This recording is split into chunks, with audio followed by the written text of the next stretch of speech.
Election আসলেই বলে সোনার বাংলা করে দেব, একবার বিজেপিকে ভোট দাও।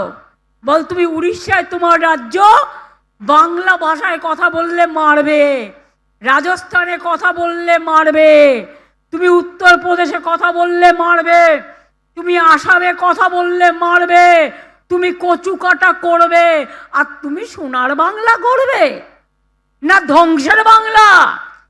আমি পরিষ্কার করে বলছি, যাদের 54 লক্ষ মানুষের নাম বাদ গেছে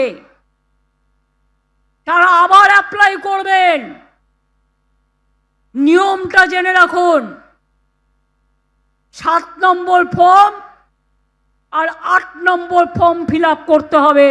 এমনকি আমার সাংসদ কাকলি ঘোষ দস্তিদার, তার ডাক্তার ছেলেদের সবার নাম বাদ, কাউন্সিলরদের নামও বাদ। আপনারা এটা ছাড়বেন না, ছাড়বেন কি?